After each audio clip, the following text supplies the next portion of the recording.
Every parent wants the best for their children. But if you said to them, what is that?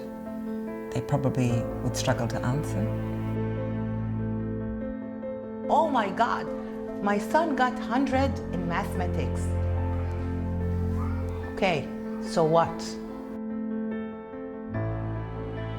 Vemos a los jóvenes como que en una frontera están como inmersos en el mundo de la tecnología, que es parte de su realidad y que no era parte de nuestra realidad. Children have changed, environment have changed, the world has changed, technology has changed, everything has changed. They really feel that what is happening in the world right now is a tilt, and somehow their children will not survive. Current childhood is demanding because there are so many influences, and the main challenge is how can you become a grown-up in a healthy way. Ich denke, dass immer deutlicher wird, dass in den Spannungen, die wir heute erleben, hier in Europa und in anderen Ländern, dass diese Fähigkeit mit einem gewissen Selbstbewusstsein dem zu begegnen und sich wandeln zu können. Also die Fähigkeit, eine Flexibilität in sich zu haben und Neues zu lernen. A lot of people are beginning to awaken to the reality that the kind of education that their children are going through does not provide them with the tools to be able to feel comfortable in the world. I think it is this increasing disillusionment that is leading more and more parents to look for these different alternatives. And Waldorf education becomes a very interesting alternative.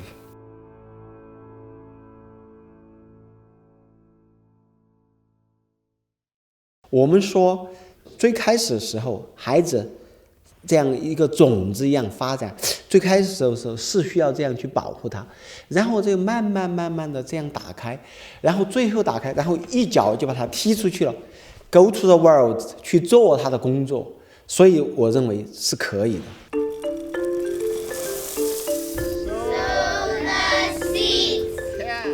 Und genau das ist es auch, was meiner Meinung nach auch in der Waldorfpädagogik in der Schule geweckt wird an den Schülern, wirkliches Interesse an der Welt und an den Menschen in der Welt zu wecken.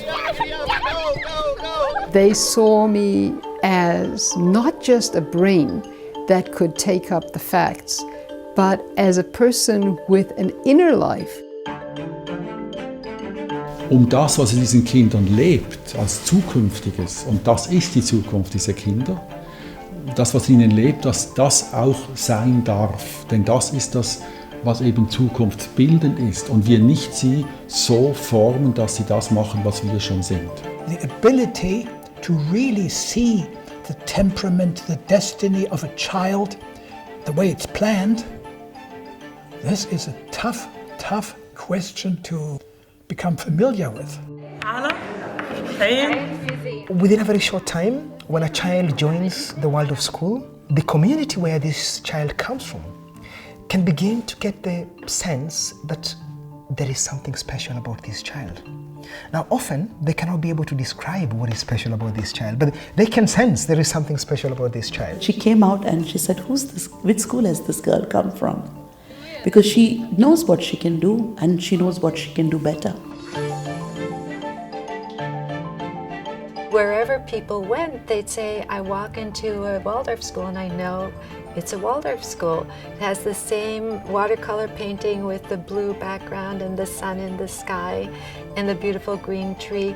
How is it that over 100 years there could be such ongoing fidelity? To come to this moment now, to see why Waldorf education becomes an attractive option, I think we have to go much further back.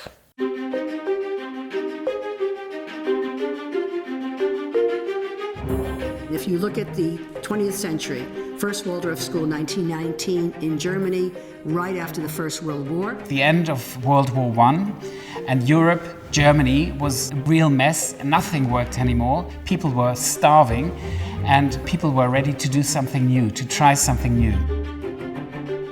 It started as a little thing in Germany, in Stuttgart, Waldorf Astoria, and an owner of this factory said, I would love to have a good school for the children of my workers. To open a school which has open doors for children from all levels of society.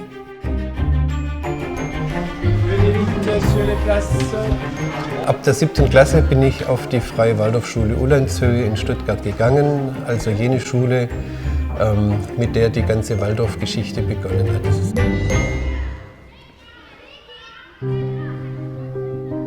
Big shift was 1928 in New York.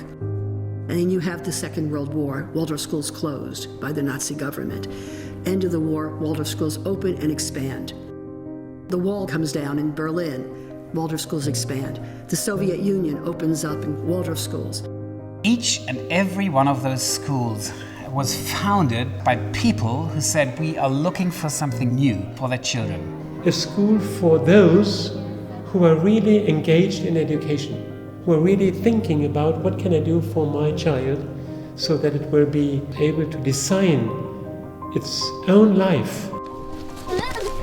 Right now, Waldorf education is an international movement. It's a very, very fast-growing movement. There are more than 1,000 schools, there are more than 2,000 kindergartens in nearly 90 countries around the world. This is not a German effect, this is not an American effect, this is a worldwide effect. 我们现在有幼儿园有300多所幼儿园，小学和现在我们开始高中嘛，有60来所，然后是12年的时间，12年的时间。There are schools in Thailand, the Philippines. There are schools in Vietnam now.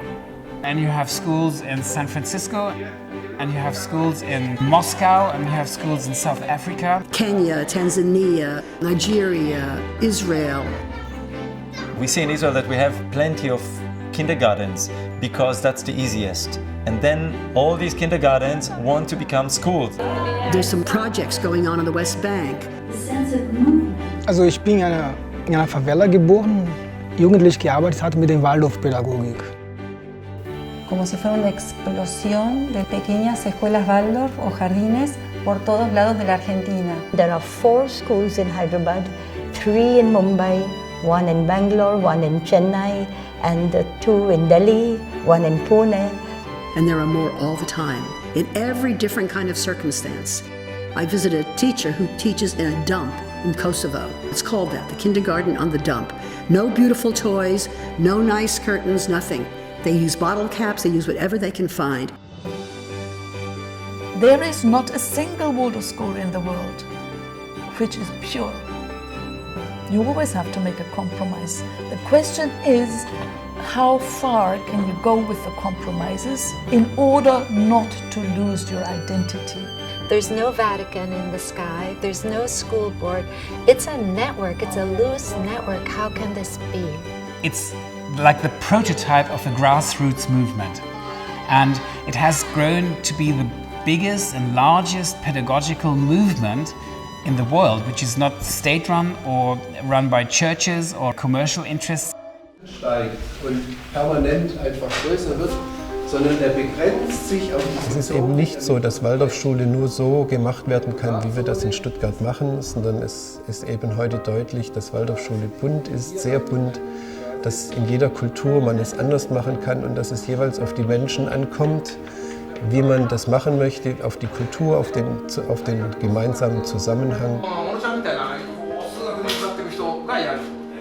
China is a country with long history, so we had our own Oriental wisdom also. But I think Waldorf education really meets or corresponds with our old wisdoms quite well. Like Sharam here, they came, the group of people, and they said, we want to build this school and a different school. So they did it. And here is Waldorf. My dream is to bring this education for Arab people. We started with 4 pupils. Now we are a very big school. شفعمر فيها من 3 طوائف، إسلام مسيحية ودروز. فالاختلاط مع بعض ومعرفة الشخص للثاني، المسلم بيعرف المسيح وبيعرف الدرز وبيعرف عاداته وبيعرف تقاليده، هذا بخلق محبة ومعرفة للشخص الآخر.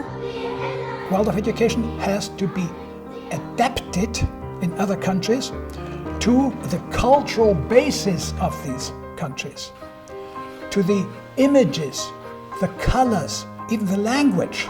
Not to throw all the tradition away, but to look at the tradition and to see how you can live in it, that it's related to you.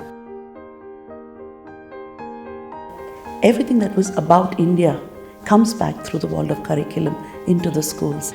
The young bird would fly, rest, and then fly. We see more and more the motifs that used to exist in the old African society beginning to re-emerge again through children who are going into Waldorf schools.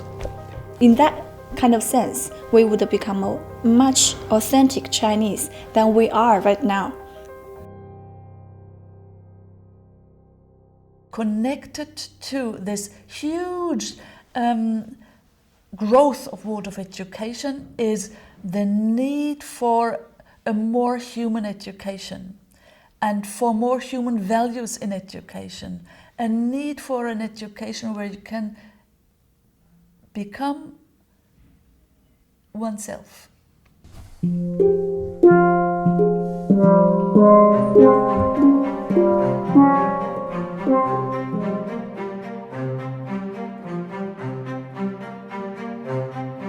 Steiner said, fundamentally, all education is self-education. Oder den anderen finden, den anderen Menschen finden, heißt auch gleichzeitig mich selbst finden. Und in diesem Rätsel stehen wir eigentlich drin. Islam is describing this in a beautiful way by saying every one of us has some drop of light of Allah in him. So just give space to this light and it will give you light and direction. And this is basically all about what we are doing, giving space to this light in everyone. If children can grow up with a deep, deep knowing that our connection to others is the crux of who we are, that that's where we find ourselves, then this world will be okay.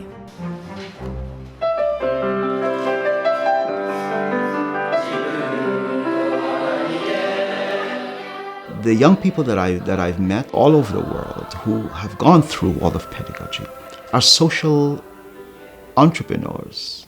The fundamental thing that they do best is experience belonging. They can make a space for the other. And what we call social sculpting. How could we create new meeting points utilizing these capacities to bring it into economy, bring it into governance, bring it into the ecological movement. It sees educating young children in the ways of justice and peace and brotherhood as more important than anything else. I look at this child and I see that this child has a more caring attitude towards other children. I look at this child and I see when this child plays, there's a lot of imagination and a lot of creativity that comes into their play. When it comes to things like sharing, they find it very easy to share. And so I think that for me is really what makes Waldorf education so beautiful. Einerseits innerlich hat sich viel geformt, es sind Strukturen entstanden, Formen. Und zugleich sehen wir, dass diese Pädagogik sich weiterentwickeln will in die Zukunft. Und die Frage ist, wie nimmt man diese Zukunft wahr? Steiner was never about mimicking. You would betray original intent. You have to keep thinking and looking at the child before you. Was sind die Nöte der Zeit? Dieser Frage heraus ist die Schule auch damals gegründet worden. It will have a new stage in the future, I think. Übergreifend und von unten und zurück. We'll be desperately in need of integrated human beings because our society will grow more and more complex. Without these capacities, we will still be repeating our mistakes that we've institutionalized in our culture. We have to think ahead many generations, but the seeds have to be planted now, and that's exactly what Waldorf education will do. It's just planting the seeds. Something which started at one place is a global impulse now, and which actually sets things free in a wonderful way. And that's what I hope that many, many, many schools, teachers, parents, children can take part in. This is what joins us together. And when we cultivate this feeling life, then we are working even more and more to solidify and crystallize these heart forces, which then help these children to actually more and more feel that despite of all the challenges, there is hope for the future. Dass wir uns gegenseitig Aufmerksamkeit schenken, das ist das Zentrale des Unterrichts. Und da sehe ich ein ganz großes Entwicklungsfeld. Es war was ganz Kleines, aber eigentlich das Größte. Denn Aufmerksamkeit schenken ist eigentlich Liebe.